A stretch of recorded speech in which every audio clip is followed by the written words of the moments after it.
आज चाहिँ मेरो भ्युअर साथीहरूलाई फिकल डाँडाबाट देखिने भ्यू देखाइराखेको छु है, जुम गरेर राम्ररी हेर्नु होला।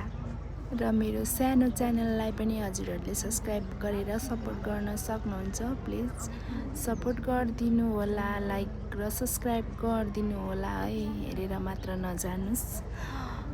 इलाम फिकल भनेपछि यस्तै हुन्छ क्या, गाउँहरू सबै यस्तै चाहिँ प्रायः सबै छ। तर म चाहिँ यो छिपिटारको गाउँ देखाइरहेको छु। हजुरहरूले इलाम यस्तै छ भन्ने बुझ्न सक्नुहुन्छ। कतिजनाले चाहिँ इलाम आएर घुमिसक्नु पनि भयो, कतिजनाको घर इलामै होला, कतिजना इलाम आउने सपनामा हुनुहुन्छ होला।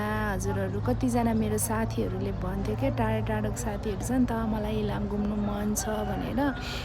त्यही भएर मैले यहाँबाट यस्तो छ भनेर देखाइराखेको छु। हजुरहरू आउन सक्नुहुन्छ।